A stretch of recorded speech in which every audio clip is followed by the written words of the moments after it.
నుంచి టీడీపీ నేతలు మాట్లాడుతున్నారు. లైవ్లో చూద్దాం. స్టేషన్కి వెళ్ళిన తర్వాత మాత్రమే డైరెక్ట్గా స్టేషన్ దగ్గరికి పట్టాభి గారు వచ్చారు.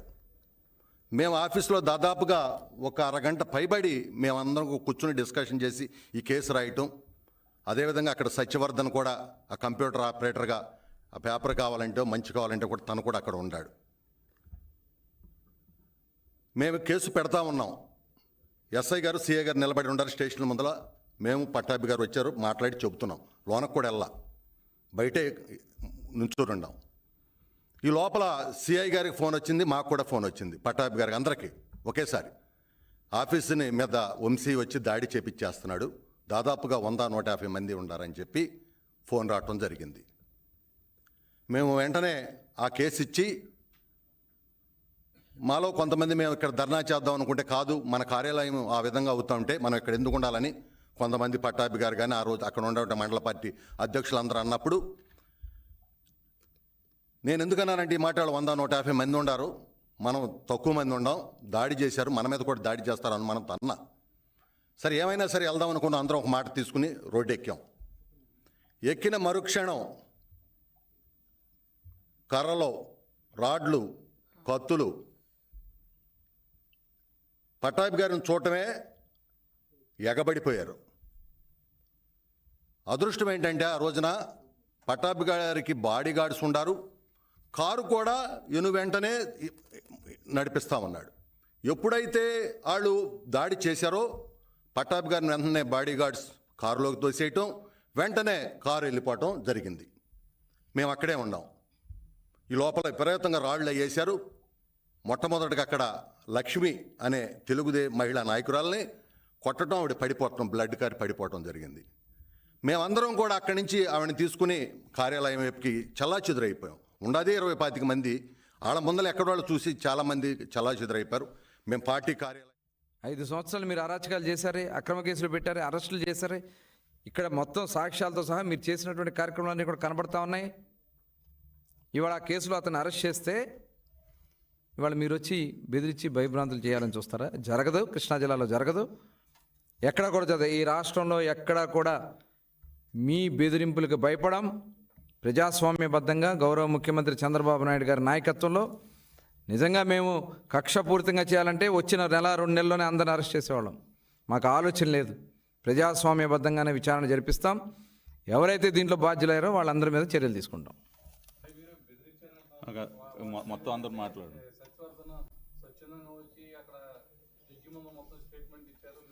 ఇవాళ వాళ్ళే కంప్లైంట్ ఇచ్చారు కదా, వాళ్ళ తల్లిదండ్రులే కంప్లైంట్ ఇచ్చారు మా అబ్బాయిని కిడ్నాప్ చేశారని. అతను కూడా వచ్చి ఈరోజు ఒక స్టేట్మెంట్ ఇచ్చాడు. నిన్న 164 స్టేట్మెంట్, నిన్న స్టేట్మెంట్ అతను జడ్జి దగ్గరికి వెళ్ళి ఆయన కంప్లైంట్ స్టేట్మెంట్ ఇవ్వడం జరిగింది. కిడ్నాప్ చేశారనేది క్లియర్గా విజువల్స్ కనబడుతున్నాయి కదా. ఇంకా దీంట్లో వేరే ఆలోచన లేదు. మేము ఎక్కడా కూడా ఎట్టి పరిస్థితుల్లో కక్ష సాధింపు చర్యలు తెలుగుదేశం పార్టీ చేయదు. గన్నవరం శాసనసభ్యులు వెంకటరావు మాట్లాడతారు. మీడియా మిత్రులు నమస్కారం. ఈరోజు జగన్మోహన్ రెడ్డి గారు విజయవాడ జైలు దగ్గరికి వెళ్ళి ఆయన మాట్లాడిన మాటలు, ఒకసారి ఆయన గతంలో నేను ఆ పార్టీలో పనిచేశా. ఏప్రిల్ 23, 2018 బ్రహ్మలింగయ్య చెరువు గట్టు మీద నుంచుని వేలాది లారీలు మట్టి తరలిపోతుంది. అట్లాగే బ్రహ్మలింగయ్య చెరువు 1400 ఎకరాలు 1500 ఎకరాలు దీ మట్టి అంతా అమ్ముకున్నారు. సిల్ట్ తీయటం అంటే అదే ఇప్పుడు ప్రభుత్వం రిజర్వాయర్ చేద్దాం అనుకుంటే దానికి ఒక 16-17 కోట్ల డబ్బులు రాజేశారు. అలాగే సిల్ట్ తీస్తామంటే ఎంతో కొంత తీస్తారని చెప్పి, కానీ ఈయన్ని తాడి చెట్టు లోతులు మట్టి తవ్వుతారని మీరు అడిగిన మాట వాస్తవం కదా జగన్మోహన్ రెడ్డి గారు. మీరు ఆ రోజున మాట్లాడినప్పుడు అదే బ్రహ్మలింగయ్య చెరువు గట్టు మీద నుంచి మాజీ శాసనసభ్యుని, అప్పుడున్న శాసనసభ్యుడిని మట్టి కాసుడని, బకాసుడని, రౌడీ అని మీరు మాట్లాడిన మాట వాస్తవం కదా. అప్పుడు మట్టి కాసుడు ఇవాళ మహాత్ముడు అయిపోయాడా? ఆ భావంతోనే మీరు జైలుకి వెళ్ళారా పరామర్శించడానికి? ఫేక్ పట్టాల కేసుని వైఎస్ఆర్ కాంగ్రెస్ పార్టీ అధికారంలోకి రాగానే ఆ రోజున బాపులపాడు ఎంఆర్ఓ ఉన్న నరసింహారావు అని నరసింహారావు అని కేసు పెడితే, తర్వాత అతను వైసీపీలోకి రాగానే ఆ ఫేక్ పట్టాల కేసు ఛార్జ్షీట్లో పేరు తొలగించింది వాస్తవం కాదా? ఆ ఎంఆర్ఓని గన్నవరంలో ప్రధానమైన మండలం గన్నవరం బాపులపాడు 75,000 ఓటింగ్ ఉండి 2 లక్షల పైన జనాభా ఉండేదానికి ఒకే ఎంఆర్ఓని కొన్ని సంవత్సరాల పాటు ఉంచిన మాట వాస్తవం కాదా? బూతులు తిట్టే వాళ్ళకి మంత్రి పదవులు ఇచ్చి బూతులు తిట్టే వాళ్ళని ప్రోత్సహించి తెలుగు భాష మీద దాడి చేసి ప్రజల తిరస్కారానికి గురై 11 సీట్లు పరిమితమైంది వాస్తవం కాదా?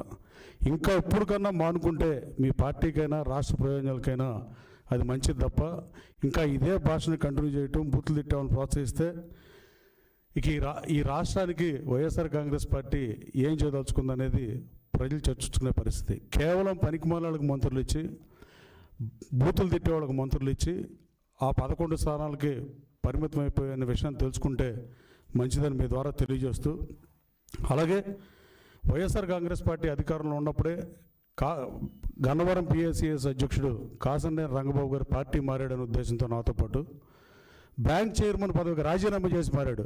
రాజకీయ విలువలకి తిరోధకాలు లేకుండా మీరు అతను రాజీనామా చేయకుండా తీసుకున్న కాసంనేని రంగబాబు బ్యాంక్ ప్రెసిడెంట్ పదవికి రాజీనామా, ఆ రోజు చేరిన వాళ్ళందరూ రాజీనామా చేసి చేరారు. చేరిన రంగబాబు గారి మీద ఆయన కాళ్ళు ఎరగొట్టి ఆయన మీద కాళ్ళు ఎరగొట్టినప్పుడు గోడవల నరసయ్య గారి ఇంటి మీద దాడి చేసినప్పుడు కానీ, అలాగే మాధవ్ సీన్ గారి షాపు అక్రమంగా ఆ రోజు ఎంఆర్ఓలు ఆ రోజున శాసనసభ్యుడు పడేసినప్పుడు కానీ మీరు ఒక్కసారన్నా ముఖ్యమంత్రిగా అసలు ఏం జరిగిందో కనీసం ఫీడ్ అన్నా తీసుకున్నారా ఇంటెలిజెన్స్ నుంచి కూడా? ఇన్ని చేసినప్పుడు మాడకుండా మళ్ళీ పైపెచ్చు మీరు ఎందాక మాట్లాడినట్లు కొడాల నాని కానీ గన్నవరం మాజీ శాసనసభ్యుడు కానీ ఇంకొక ఆయన కానీ వీళ్ళందరూ చంద్రబాబు గారి దగ్గర బీఫార్మ్ తీసుకుని పోటీ చేశారనే విషయం మీరు మర్చిపోయినట్టున్నారు. ఒకళ్ళు 3 సార్లు, ఒకళ్ళు 2 సార్లు, ఒకళ్ళు 1 సారి అనుకుంటా.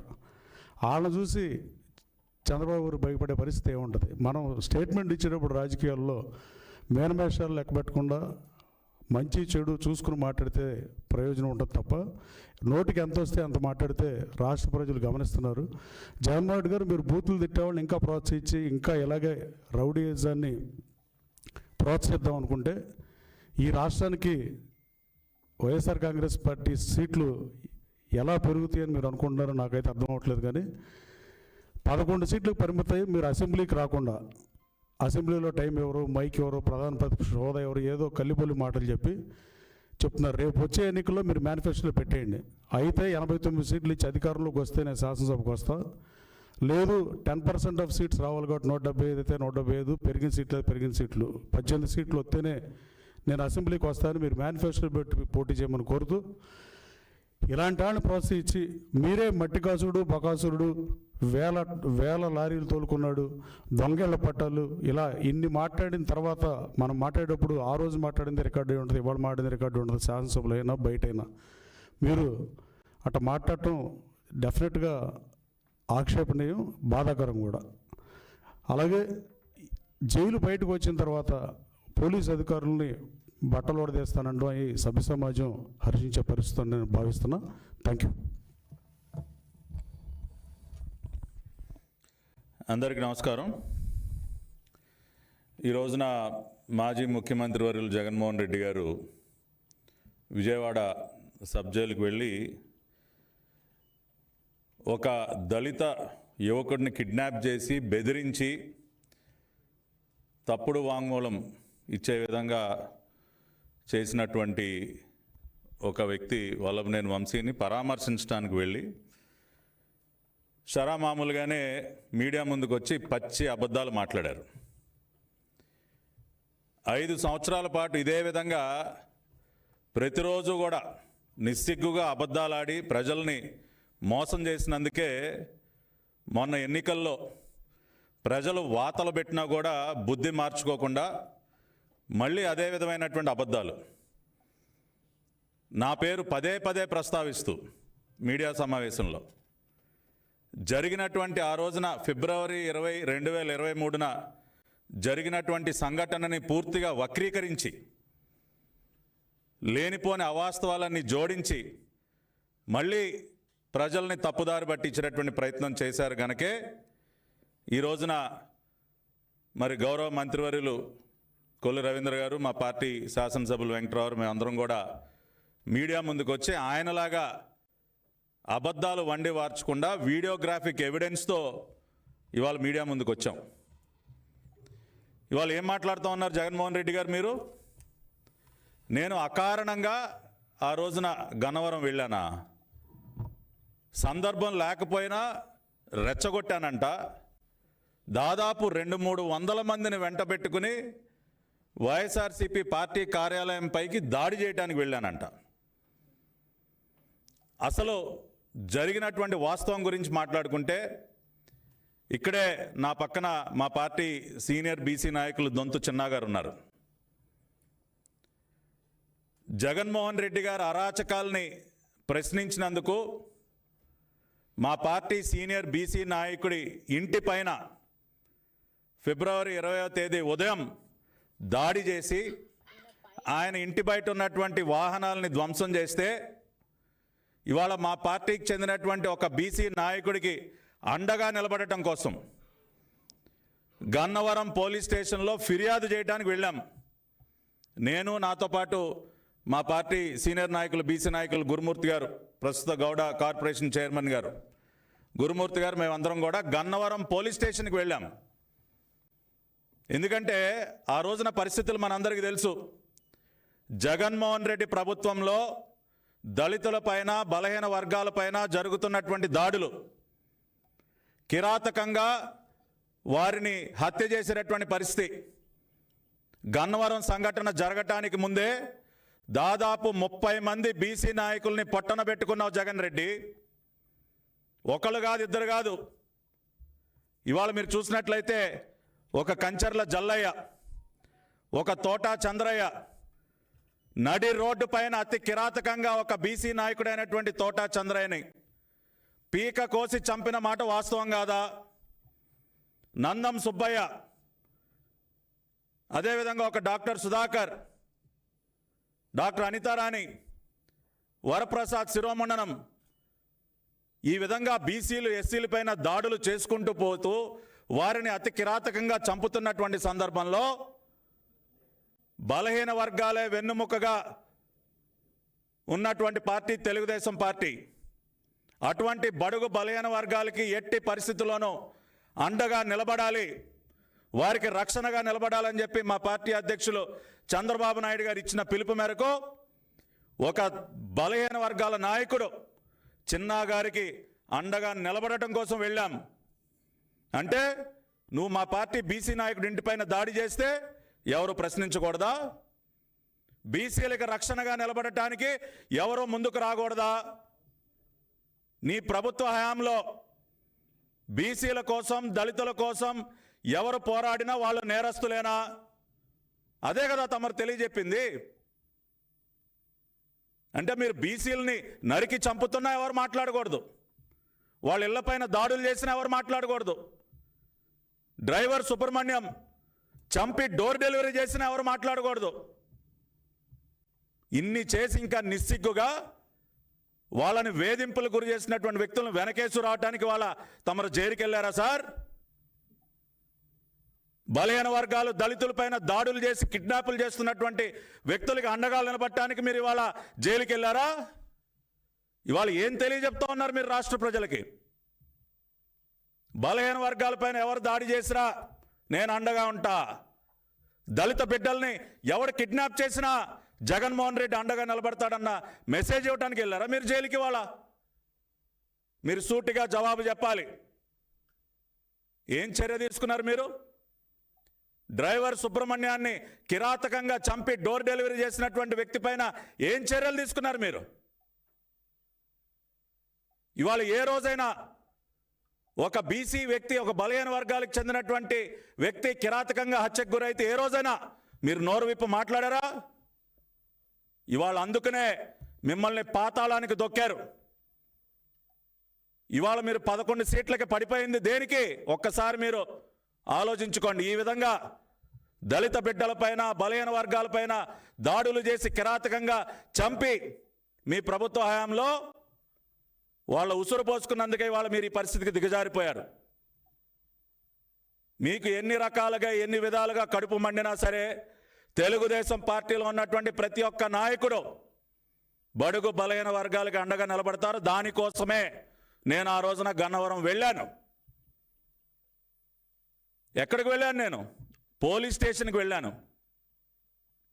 దొంతో చిన్నాగారిని వెంట పెట్టుకుని ఫిర్యాదు ఇవ్వటానికి పోలీస్ స్టేషన్కి వెళ్ళాను. అంటే మీ ప్రభుత్వ హయాంలో పోలీస్ స్టేషన్కి వెళ్ళి ఫిర్యాదు ఇవ్వటం కూడా నేరమేనా? ఆ పని కూడా చేయకూడదా? ఎస్, దానికి ముందు కూడా నేను గట్టిగా ప్రశ్నించాను. వల్లభనేని వంశీ గన్నవరంలో చేస్తున్నటువంటి అరాచకాలు మా పార్టీ జాతీయ ప్రధాన కార్యదర్శి ప్రస్తుత రాష్ట్ర కేబినెట్ మంత్రివారు నారా లోకేష్ గారి పైన అతను అవాకులు చవాకులు పేలితే గన్నవరంలోకి ఎవడు అడుగు పెడతానో చూస్తా అని చెప్పి సవాళ్ళు విసిరితే ఇవాళ ఇప్పుడే మా శాసనసభ్యులు వెంకటరావు చెప్తా ఉన్నారు. ఎటువంటి నియోజకవర్గం అండి గన్నవరం నియోజకవర్గం? ఒక పుచ్చలపల్లి సుందరయ్య గారు, ఎంతోమంది మహానుభావులు ఈ జిల్లా నుంచి ఆ నియోజకవర్గం నుంచి ఎంతోమంది గొప్ప గొప్ప వ్యక్తులు పుట్టినటువంటి గడ్డ, దానిని మీరు అరాచకాలకి రౌడీజానికి ఒక వేదికగా మార్చేస్తుంటే మేమెవరం రాకూడదా గన్నవరంలోకి? అందుకనే ఖచ్చితంగా మీ అరాచకాలను అడ్డుకోవటం కోసం మాత్రమే నేను అక్కడ అడుగుపెట్టా. 200-300 మందితో నేను మీ పార్టీ కార్యాలయం పైన దాడి చేశానా? మరి 200-300 మందితో నేను దాడి చేస్తే మరి చిన్న మట్టిగడ్డ కూడా మీ పార్టీ ఆఫీస్ మీద దేనికి పడలేదండి? ఇప్పుడు ఒక పక్కన మా పార్టీ కార్యాలయం తగలబెట్టినటువంటి విజువల్స్ మా మంత్రి గారు చూపెట్టారు. చూపించండి మీరు కూడా. 200-300 మందితో పట్టాభి మా పార్టీ ఆఫీస్ పైన దాడి చేశాడని మీరు మాట్లాడారు కదా. ఇవాళ మేము చూపించినట్టు విజువల్స్ చూపించండి సార్, ప్రపంచానికి చూపించండి. మేము ఒక 10-15 మంది మా బీసీ నాయకుడికి అండగా నిలబడటానికి స్టేషన్కి వెళితే దానిని వక్రీకరించి అడిదిప్పి ఇడిదిప్పి పూర్తిగా మళ్ళీ పచ్చి అబద్ధాలతో మేమేదో దాడికి వెళ్ళామని. ఆ రోజున అక్కడ జరిగినటువంటి దాడి కర్రలు, రాడ్డులు, పెట్రోల్ సీసాలతో ఆ రోజు నన్ను చంపే ప్రయత్నం చేశారు. ఆ రోజు నా బాడీ గార్డ్స్, నా సెక్యూరిటీ, మా గన్మెన్, నా డ్రైవర్ నన్ను రక్షించబట్టి నేను ప్రాణాలతో బయటపడ్డా. లేకపోతే ఆ రోజున అక్కడే అయిపోయేది. ఆ విధంగా మా పైన దాడి చేసి మమ్మల్ని చంపే ప్రయత్నం చేసి మా పైన 307 సెక్షన్లు పెట్టి దాదాపు 12 మందిని మమ్మల్ని రాజమండ్రి సెంట్రల్ జైలుకి, ఆ రోజు రాత్రి అక్కడి నుంచి నేను బయటపడితే మళ్ళీ పోలీసులు నన్ను అదుపులోకి తీసుకుని ఆ రోజు అర్ధరాత్రి తోట్లవల్లూరు స్టేషన్లో మీరు చేసింది ఏంటండి? వాళ్ళ 3 సింహాలు, పోలీసుల యొక్క కర్తవ్యం, చాలా పాఠాలు చెప్తా ఉన్నారు. మీ హయాంలో మీరు ముఖ్యమంత్రిగా ఉన్నప్పుడు పోలీస్ స్టేషన్లన్నీ ఖాళీ చేయించి మరి మీ ప్రైవేటు గుండాలని లోపలికి పంపించి మాలాంటి నాయకుల్ని చిత్తగొట్టించినటువంటి సందర్భాలు మీకు తెలియదా? పోలీస్ స్టేషన్లనే ఖాళీ చేయించేశారు. పోలీస్ స్టేషన్లలో కరెంట్లు తీసేస్తారు. 3rd డిగ్రీ టార్చర్కి వేదికలుగా మారుస్తారు పోలీస్ స్టేషన్లని. ఇవాళ మీరు మళ్ళీ పోలీసులకు మీరు పాఠాలు చెప్తారు. మీరు అతిక్రమించినటువంటి చట్టం లేదు మిస్టర్ జగన్మోహన్ రెడ్డి, మీరు ఉల్లంఘించినటువంటి చట్టాలు లేవు. ఇవాళ కనీసం మహిళను కూడా చూడకుండా ఇవాళ ఇక్కడ ఉన్నారు కళ్యాణి గారు. ఇదే కేసులో ఏప్రిల్లో ఆవిడ ఇంటికి వెళ్ళి కనీసం ఆవిడ నేను రెడీ అయ్యే దుస్తులు మార్చుకుని వస్తానన్నా సరే వినకుండా ఆవిడ బెడ్రూమ్లోకి వెళ్ళి ఆవిడని బలవంతంగా బయటికి తీసుకొచ్చినటువంటి సంఘటన మీకు తెలీదా? ఒక మహిళ కనీస గౌరవం ఇవ్వాలన్నటువంటి ఇంగిత జ్ఞానం లేకుండా మీ ప్రభుత్వం ఆ రోజున ప్రవర్తించింది.